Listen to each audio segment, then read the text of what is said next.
Book 2, Becoming the Teacher, Chapter 7. Dorothy Sands recalled March of 1955, holding her 1 month old baby in her arms after giving him his medicine, suddenly seeing the infant's bright red face and the ring of white around his mouth. "Johnny!" she screamed. "We got to get Billy to the hospital." Johnny Morrison rushed into the kitchen. "Can't get nothing down," Dorothy said. "Keeps throwing up, and now look what this medicine is doing to him."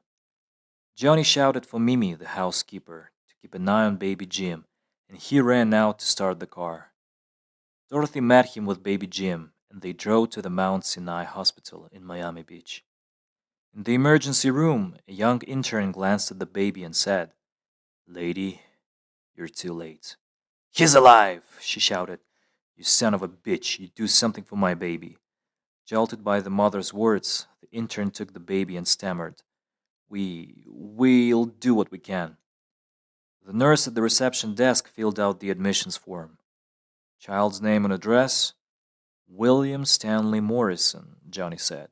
1311 Northeast 154th Street, North Miami Beach. "Religion?" He paused and looked at Dorothy. She knew he was about to say Jewish, but seeing the look on her face, he hesitated. "Catholic," she said. Johnny Morrison turned away and walked to the waiting room. Dorothy followed, slumped into the plastic couch, and watched him chain smoke. She guessed he was still wondering if Billy was really his. Billy looked different from dark-haired, dark-complexioned Jim, who'd been born almost a year and a half earlier. Johnny had been so happy about Jimbo he talked of finding his wife and getting a divorce. But he never did.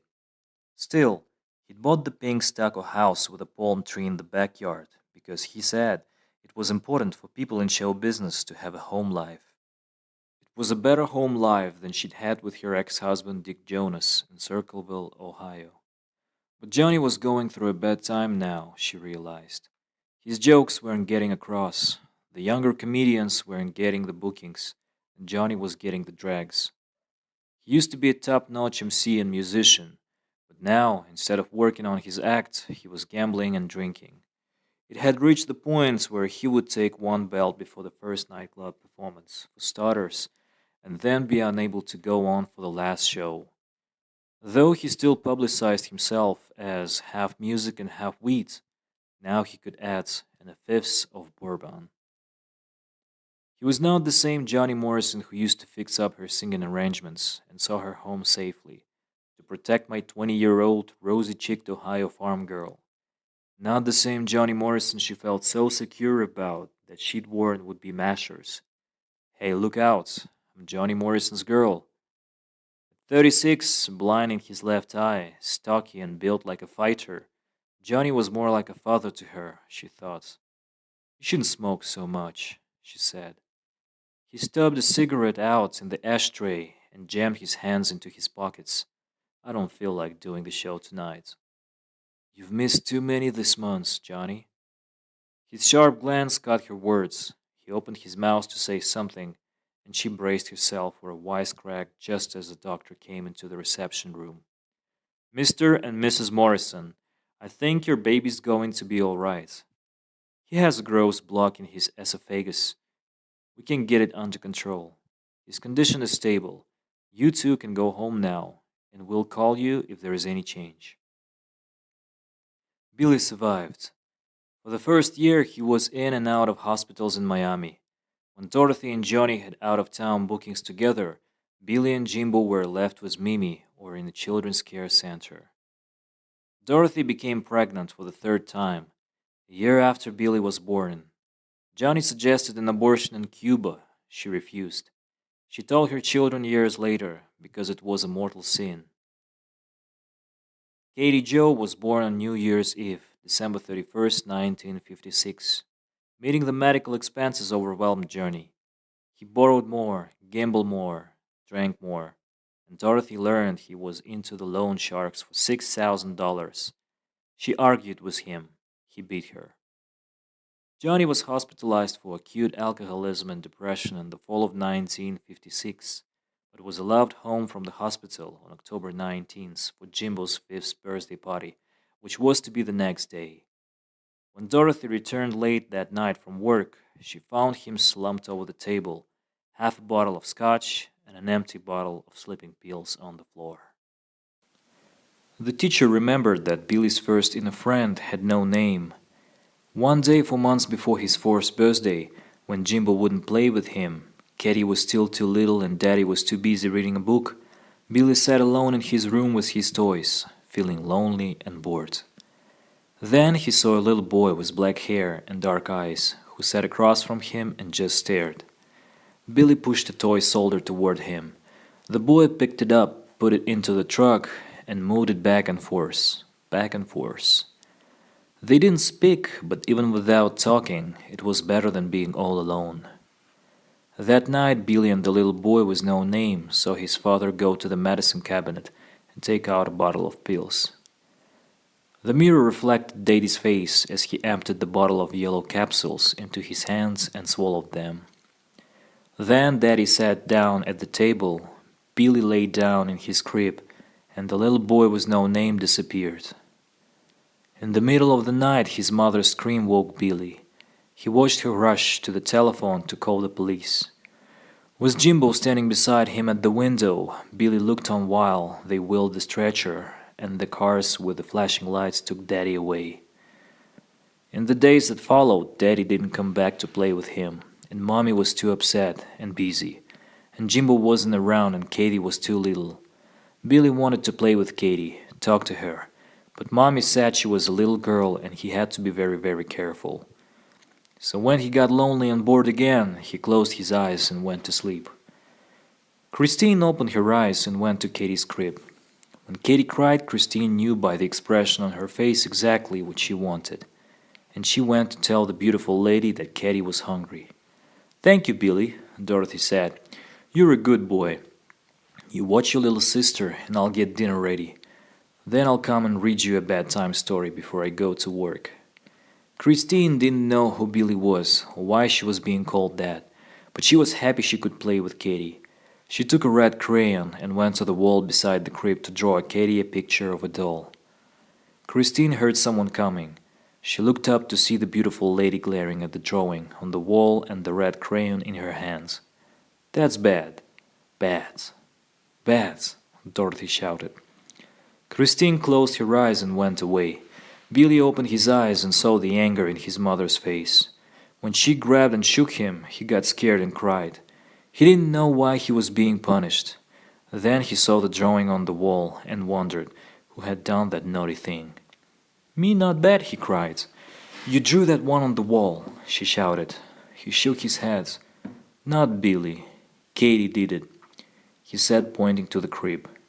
"You mustn't lie," Dorothy said, jabbing her forefinger hard against his little chest. "Lying is bad. You'll go to hell if you're a liar. Now get to your room." Jimbo wouldn't talk to him. Billy wondered if Jimbo had drawn the picture on the wall. He cried for a while, and then he closed his eyes and went to sleep. When Christine opened her eyes, she saw a bigger boy asleep on the other side of the room. She looked around for a doll to play with, but all she saw were toy soldiers and trucks. She didn't want those toys. She wanted dolls and bottles with nipples and Katie's cuddly Raggedy Ann. She slipped out of the room to look for Katie's crib, picking into 3 rooms before she found it. Katie was asleep, so Christine took the Raggedy Ann doll and went back to bed. In the morning, Billy was punished for taking Katie's doll. Dorothy found it in his bed and shook him until he felt his head was going to fall off. "Don't you ever do that again," she said. "That's Katie's doll." Christine learned that she had to be careful how she played with Katie when Billy's mother was around. At first she thought the boy in the other bed might be Billy, but everyone called him Jimbo, so she knew he was the older brother. Her own name was Christine, but since everyone called her Billy, she learned to answer to it. She loved Katie very much, and as the months went by, she played with her, taught her words, watched as she learned to walk. She knew when Katie was hungry and what foods Katie liked. She knew when something was hurting Katie, and she told Dorothy if anything was wrong. They played house together, and she enjoyed playing dress-up with Katie when her mommy wasn't there. They put on Dorothy's clothes and shoes and hats and pretend they were singing in the nightclub. Most of all, Christine liked to draw pictures for Katie, but she didn't do it on the walls anymore.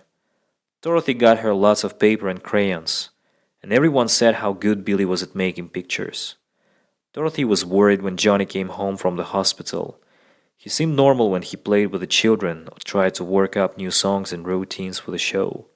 But when her back was turned, he'd be on the phone with the bookies. She tried to stop him, but he turned on her, cursed her, and hit her. He moved out to the Midget Mansion's motel, missing Christmas with the children and Katie's third birthday on New Year's Eve. On January 18, Dorothy was awakened by a call from the police department. Johnny's body had been found in the station wagon, parked outside the motel with a hose leading from the tailpipe into the back of the window. He'd left an 8-page suicide note attacking Dorothy and given instructions to pay a few personal debts from the insurance money. When Dorothy told the children that Johnny had gone to heaven, Jimbo and Billy went to the window and looked up at the sky. The following week, the long shark said she'd better pay up Johnny's $6,000 debt or something would happen to her and the kids. She fled with the children first to the home of her sister, Joanne Bussey, in Key Largo, then back to Circleville, Ohio. There she met her ex-husband, Dick Jonas, again. After a few dates and promises that he would change, she remarried him. Billy was almost 5 when he went into the kitchen one morning and reached on tiptoe to get the dish towel from the counter. Suddenly the cookie jar standing on it came crashing to the floor. He tried to put the pieces together, but they wouldn't stick. Hearing someone coming, he began trembling. He didn't want to be punished, he didn't want to be hurt. He knew he had done something bad, but he didn't want to know what was going to happen. Didn't want to hear Mommy screaming at him. He closed his eyes and went to sleep. Sean opened his eyes and looked around. He saw the broken jar on the floor and stared at it. What was it? Why was it broken? Why was he here? A pretty lady came in, glared at him and moved her mouth, but he heard no sounds. She shook him hard again and again and jabbed her forefinger into his chest, her face red, her mouth still moving. He had no idea why she was angry with him. She dragged him to a room, pushed him in, and closed the door. He sat there in the dead silence, wondering what was going to happen next. Then he went to sleep. When Billy opened his eyes, he cringed, expecting to be hit for breaking the cookie jar, but the blows didn't come. How had he gotten back into his room? Well, he was getting used to being somewhere, then closing his eyes and opening them to find himself somewhere else at a different time. He supposed it was that way with everyone. Up to now, he would find himself in a situation where he would be called a liar and punished for something he hadn't done. This was the first time he had done something and waked to find nothing had happened to him. He wondered when his mom was going to punish him for the broken cookie jar. It made him nervous, and he spent the rest of the day alone in his room. He wished Jimbo would come home from school, or that he could see the little dark-haired boy who used to play with his soldiers and trucks. Billy squeezed his eyes closed, hoping the little boy would be there, but nothing. The strange thing was he never felt lonely anymore. Whenever he would start to feel lonely or bored or sad, he would just close his eyes. When he opened them, he would be in a different place and everything would be changed. Sometimes he would close his eyes when the sun was shining brightly outside, and when he opened them again, it would be nighttime. Sometimes it would be the opposite. Other times he would be playing with Katie or Jimbo, and when he blinked, he would be sitting on the floor alone. Sometimes when this happened, he would have red marks on his arms, or an ache in his behind, as if he had been spanked. But he never got spanked or shaken again. He was glad no one punished him anymore. Dorothy stayed with Dick Jonas for a year. Then the situation became too much for her, and she left him for the second time. She supported herself and her children as a waitress at the Lancaster Country Club and by singing in cocktail lounges like the Continental and the Top Hat. She placed the children in St. Joseph's School in Circleville, Ohio. Billy got along well in first grade. The nuns praised him for his drawing ability. He could sketch quickly, and his use of light and shadow was uncanny for a 6-year-old. But in second grade, Sister Jane Stevens was determined he would use only his right hand for writing and drawing. "The devil is in your left hand, William. We have to force him out." He saw her pick up her ruler and closed his eyes.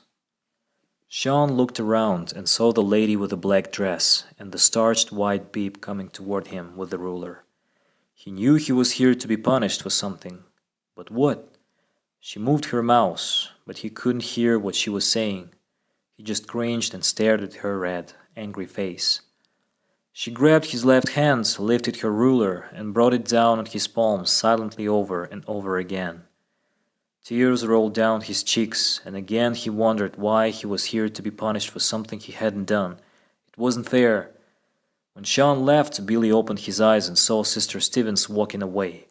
He looked at his left hand and saw the red welts, felt the burning. He felt something on his face too, and touched his cheek with his right hand. Tears? Jimbo never forgot that although he was a year and 4 months older than his brother, it was Billy who at the age of 7 instigated running away from home in that summer. They would pack some food, Billy told him, and take a knife and some clothes, and they would go off and have adventures. They would come back rich and famous. Impressed with his younger brother's planning and determination, Jimbo agreed to go along.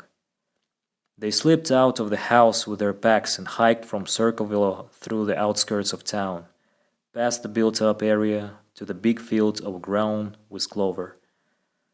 Billy pointed to a stand of 5 or 6 apple trees in the center of the field and said that was there they'd stop for a lunch break. Jimbo followed. As they sat there leaning against the trees, eating apples and talking about the adventures they would have, Jimbo felt a strong wind coming up. Apples started falling all around them. "Hey," Jimbo said, "gonna be a storm." Billy glanced around. "And look at the bees." Jimbo saw that the whole field seemed to be filled with swarming, buzzing bees. "They're all over the place. We'll get stung to death. We're trapped. Help! Help!" he screamed. "Somebody help us!" Billy packed quickly. "Okay, we didn't get stung on the way into the field, so the best thing is to go out the way we come in, but we go out running. Let's go now." Jimbo stopped screaming and followed him. They took off, racing across the field, and made it back to the road without getting stung. "That was quick thinking," Jimbo said. Billy looked at the darkening sky. "It's getting mean looking. We got stopped, so let's call it off for today.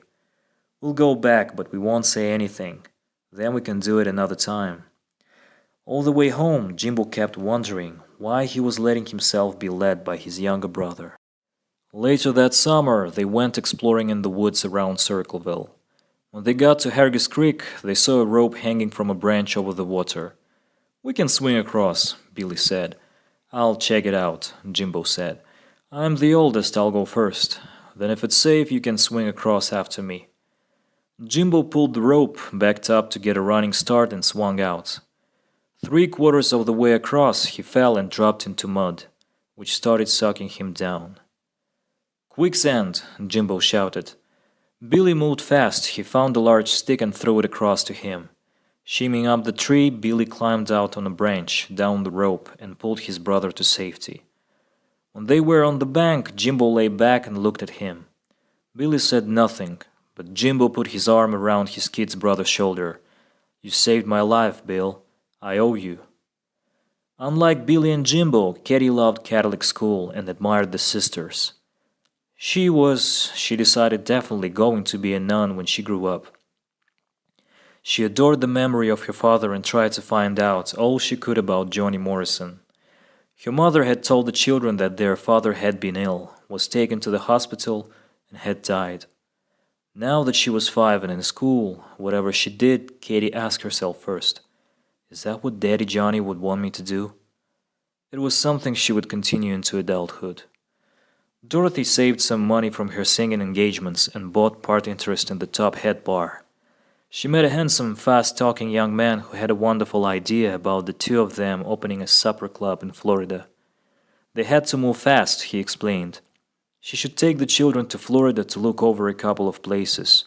He would stay here in Circleville, sell her interest in the bar, and then join her. All she had to do was sign her share over to him. She did what he suggested, took the children to her sister's place in Florida, checked out some clubs for sale, and waited a month. He never showed up. Realizing she had been taken by a con man, she came back to Circleville again, broke. In 1962, while she was singing at a lounge of a bowling alley, Dorothy met Chalmer Milligan, a widower. He now lived with his daughter Chella, who was the same age as Billy, and he had a grown daughter who was a nurse. He began to date Dorothy and got her a job at the company where he was a job steward on press machines, molding parts for telephones. From the beginning, Billy didn't like him. He told Jimbo, "I don't trust him." The Pumpkin Festival in Circleville, famous throughout the Midwest, was the annual highlight of the town. In addition to parades and floats, the streets were turned into a pumpkin fair. Vendors in their booths selling pumpkin donuts, pumpkin candies, and even pumpkin hamburgers. The city was transformed into a pumpkin fairyland of lights and streamers and carnival rides. The Pumpkin Festival of October 1963 was a happy time. Dorothy felt her life had taken a good turn. She had met a man with a steady job who would be able to take care of her and who said he would adopt her 3 children. He would, she felt, be a good father, and she would be a good mother to Chella. On October 27, 1963, Dorothy married Chalmer Milligan. 3 weeks after their marriage, on a Sunday in mid-November, he took them out to visit his father's small farm in Bremen, Ohio, just 15 minutes away. It was exciting to the children to go through the white farmhouse, swing on the porch swing, poke around the spring house out back, and the old barn a little ways down the hill. The boys would have to come out weekends, Chalmers said, to work on the place. There was a lot to do to get the soil ready for planting vegetables. Billy looked at the rotting pumpkins in the fields and fixed the barn and the landscape in his mind. He decided that when he got home, he would draw a picture of it as a present for his new daddy Chal. The following Friday, Mother Superior and Father Mason came into the 3rd grade room and whispered quietly to Sister Jane Stevens. "Will all you children please stand and bow your heads?" Sister Stevens said, tears running down her face. The children, puzzled at the solemnity in Father Mason's voice, listened as he spoke, his voice trembling. "Children, you may not understand the way the world situation is going. I don't expect you to. But I must tell you that our President, John F. Kennedy, was assassinated this morning. We will now say a prayer." After he said the Lord's Prayer, the children were sent outside to wait for the buses to take them home. Sensing the awesome sadness of the adults, the children stood and waited silently. That weekend, as the family watched the news and the funeral procession on TV, Billy saw that his mother was crying. It pained him. He couldn't stand to see her that way or hear her sobbing, so he closed his eyes. Sean came and stared at the silent pictures on the TV screen and at everybody watching it. He went up to the set and put his face close to it, feeling the vibrations. Chella pushed him out of the way. Sean went to his room and sat on the bed. He discovered that if he let air out of his mouth slowly, with his feet clenched, it would make the same funny vibrations in his head.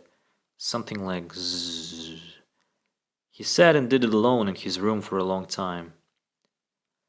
Chalmer took the 3 children out of St. Joseph's and enrolled them in the Circleville City School system. As an Irish Protestant, he wasn't having anyone in his family going to Catholic school. They would all have to go to the Methodist church. The children resented having to change their prayers from the Ave Maria and the Lord's Prayer, grown-up prayers they all were used to by now, to the children's prayers Chella had to say, especially, "Now I lay me down to sleep." Billy decided if he was going to change his religion, he was going to be what his father, Johnny Morrison, had been, Jewish.